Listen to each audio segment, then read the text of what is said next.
염증 빨리 치료하고 다시 그냥 보형물 써서 모양 좋게 해야지 이렇게 생각하는 분도 있고, 또 생길지도 모르겠다라고 생각하고 보형물은 좀 안 쓰고 싶다. 환자분과 상의해서 자가 조직만으로 할 것인지 아니면 보형물 또 쓸 건지, 그런 걸 걱정도 사실 될 수 있죠.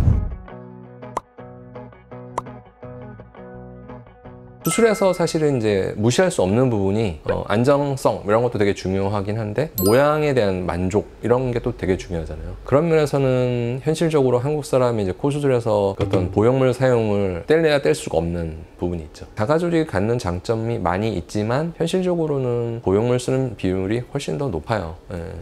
저는 사실 제일 많이 쓰는 거는 귀연골 제일 많이 쓰고, 그 다음이 비중격, 그 다음이 늑연골 순인 것 같아요. 근데 대부분 연골은 코끝에 주로 쓰거든요. 코끝 수술하는데 주로 활용하고, 사실 병원에 오시는 분 중에서 이제 콧대는 높이가 있는데 이제 코끝 문제만 있는 경우라면 뭐 보형물 쓸 필요가 없는 거죠. 그럴 때는 이제 연골만 써서 수술을 하는 방식으로 이제 수술을 하면 되고, 콧대도 낮고 코끝도 뭐 낮고 뭉툭하고 뭐 이런 경우라면 보형물을 콧대에다 좀 사용하고, 코끝 수술할 때 이제 재료로서 이제 연골을 사용하죠.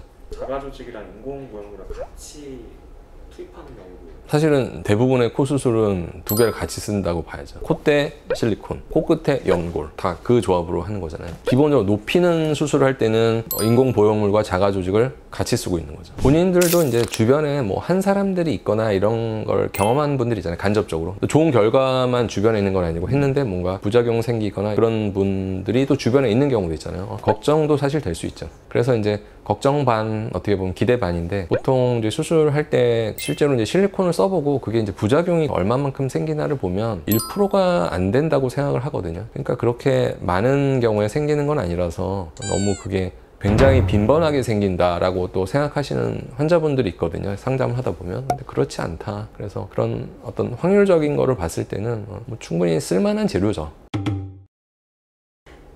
그럴 수 있죠. 보형물일 경우에는. 그래서 사실은 이제 보형물 어쨌든 썼는데 굉장히 낮은 확률이긴 하지만, 만약에 염증이 생겼어요. 염증 빨리 치료하고 다시 그냥 보형물 써서 모양 좋게 해야지 이렇게 생각하는 분도 있고, 또 생길지도 모르겠다라고 생각하고 보형물은 좀 안 쓰고 싶다 이렇게 판단을 하는 분도 있으니까, 그거는 이제 그 어떤 치료하는 과정에서 환자분과 상의해서 이제 그 향후의 계획을 정하게 되죠. 자가 조직만으로 할 것인지 아니면 보형물 또 쓸 건지, 그런 걸.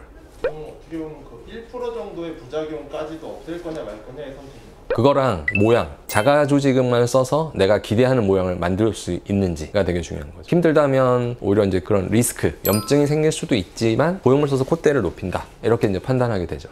일단 뭐 자가 조직은 되게 안전성이 높고 좋아요. 되게 좋은데, 그 환자분이 이제 기본적으로 성형 수술할 때는 기대하는 어떤 모양이 있잖아요. 특히 이제 콧대를 높이려고 하면 긴 길이와 두께를 가진 재료가 필요한데, 그걸 이제 자가 조직만으로 해결할 수 있냐가 되게 중요하거든요. 환자분이 안전성을 최우선으로 여기고 모양은 좀 기대하는 것보다 높이도 낮아도 되고 뭐 이렇다, 그러면 자가 조직 쓰는 걸 좀 고려하시면 되고, 1차적으로 모양이 되게 중요한데 내가 어떤 높이 변화를 원한다든가 이러면 사실은 리스크가 좀 있더라도 보형물을 선택하시는 게 그분의 만족도를 높이는 데는 도움이 되죠.